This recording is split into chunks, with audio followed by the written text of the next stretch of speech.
So Power Tour is coming up pretty soon, and I'm already committed to going, come hell or high water.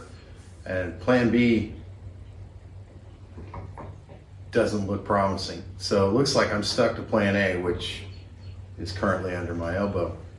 A little cruise last night probably indicated some problems I've been having for a long time and been ignoring or thinking there was something else. To spare you all that, the fuel system's lacking. I think it's been lacking for a long time, and it's starting to show itself in different ways. If you can imagine vapor lock with a return regulator system, I honestly think I'm probably getting into that somehow. So it doesn't matter the details, I'll go through them as we pull it apart. But the important thing is that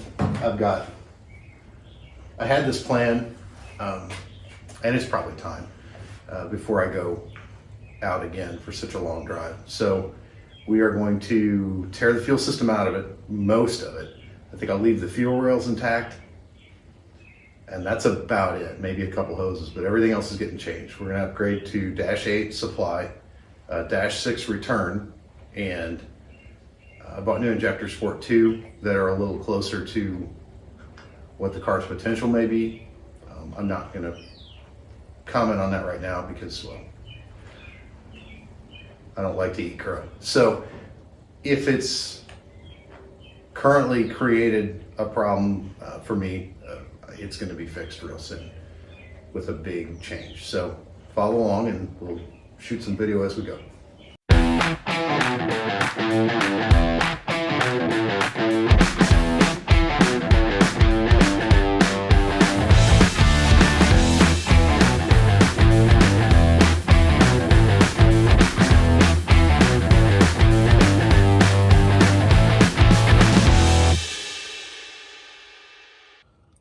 This won't be pretty, but this will be a good idea what the system did come from and what it looked like when it was installed. That's a Dash 6 Aeromotive 10 micron that was downstream. You can see the elbow. Oscar, give me a break. You can see the elbow there going into the tank. And that is a compression AN conversion on a stock setup. I think it's 3/8 line, which should be adequate, but I don't know, man. It's acting like it's not. The interesting thing we're looking at here, you'll see it, is this nipple right here, center.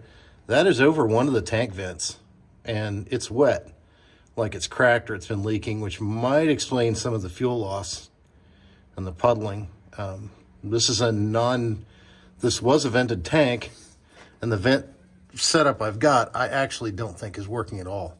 Now that I'm looking at it, I think we got part of the problem identified was that it was full of fuel already, and it wasn't passing any air. So that's a problem. That's one of them. You can see my return system there, knock some dirt into my face, is the 5/16 original that went to the front of the car. I'm going to bypass all that and go to a Dash 6.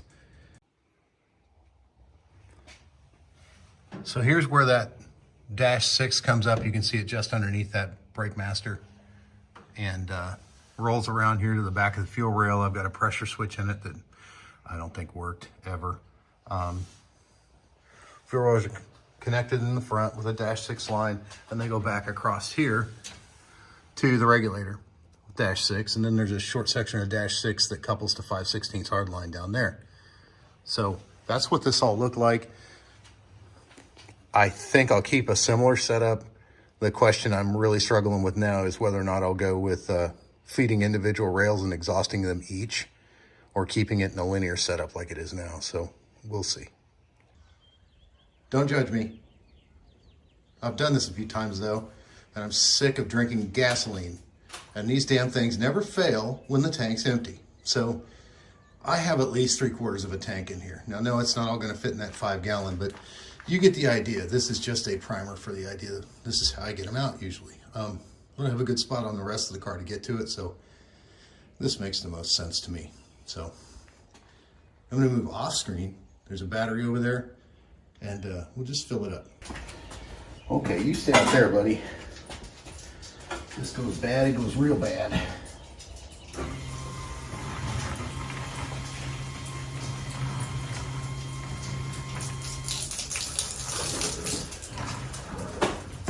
Very important to make sure that it runs downhill. Now we stink.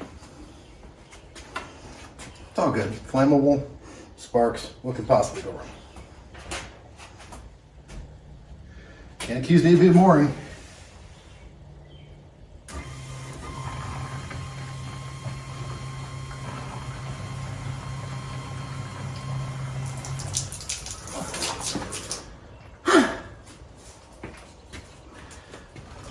And we spill more gas. Perhaps I'll take the spout off. Maybe that's my issue. That seems like a lot better plan. And round 3 of incendiation here. Let's see.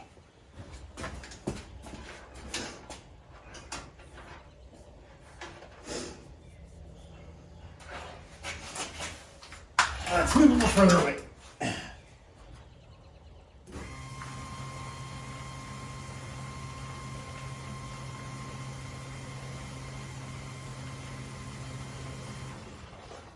A few minutes later.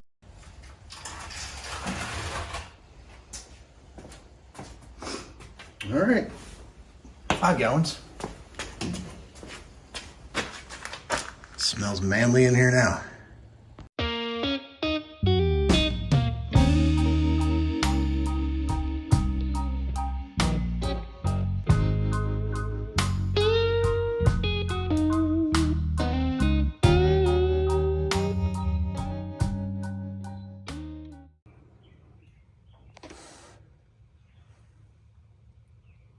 See if I can get a good view. This is what it looks like underneath, finally. This is post pressure test, so we're about to dodge a drip of fuel there. We gotta tighten up a fitting on the big end by the filter, but it seems to be the only one so far. I'm sure we'll probably find another one here before too long, but that's all right. Everything looks like it's going okay. Just for some reference, this is the top of the housing, or the rear end. You can already tell. Here's my, here's the vent line that I think is probably gonna save me a lot of trouble later. I didn't do that well on my first cobbled attempt to do this homemade style. It worked, it carried me thousands of miles, but it wasn't right. So now we're running dash 8 filter and whatnot. But anyway, this looks like, I'm trying really hard to get this to a place where you can see it, but the tank sink stuff looks like it's going to work out just fine. Everything fits well. I'm not disappointed at all. I put in a plug here. You can't really see it around that vent line, but I put a plug there in case I got to drop the tank again. I could just unplug it instead of cutting wire. I like that idea. And I put sections, short sections near the tank. So if I have to drop the tank again, I just have to break the line here and just drop the whole thing. So there's not a lot keeping it in with a limited amount. Now that I've done this, I probably won't have to do it again, which is also just fine with me. So there's another view of it.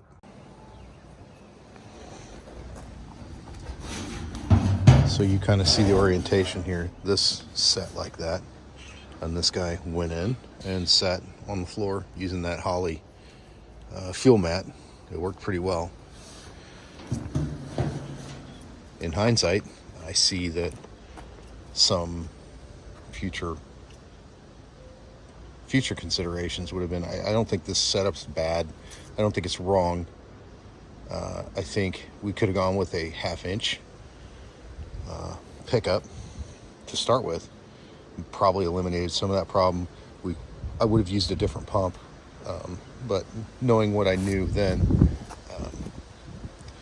it's not a bad choice, and it got me several thousand miles, so it wasn't a terrible choice. It just wasn't completely right. This pump, I very highly doubt it has a check valve in it. I don't know that it was designed specifically as an in-tank pump. It worked fine as an in-tank pump, but anyway. Some of the things to note before you keyboard warriors get on me, this is fuel hose that is rated to be under fuel for its life, so it held up fine. It did good. So in tank, if you're going to use one of these, if you're going to follow my setup, make sure that you use wire that's rated for full contact with fuel, and the same goes with the hose. I don't think you can get away with doing this without using the low-level strainer setup that Holley uses or something like it, without baffles anyway. The tank sink stuff has baffles in it, so it's not nearly as important, but I ran this setup without that and it starved a lot, so that's how that goes. But anyway, I'd probably do this again if money were tight, like it was when I did it the first time, with the obvious corrections that we were talking about. But it worked, so I can't be too upset.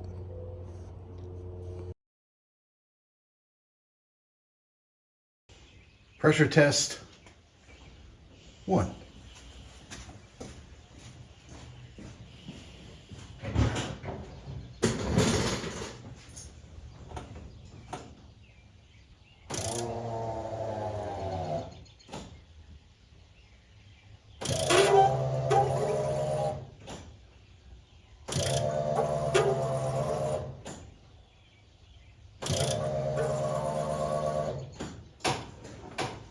Sounded like a good prime.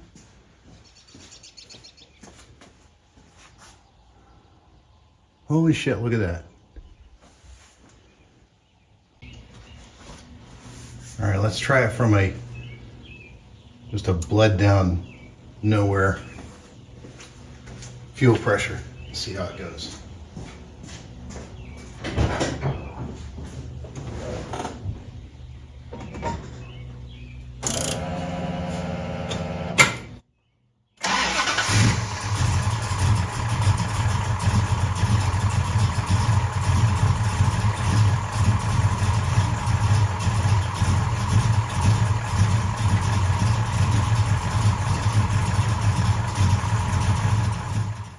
So some finishing thoughts.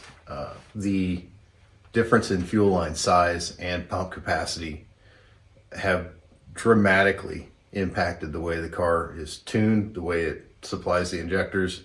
I'll still wind up swapping injectors out, but it does a lot better on these injectors than it did, and that's mainly because of pressure. And the tune's different. It starts immediately now, which it should have done in the beginning, but I didn't know any better. So we learned.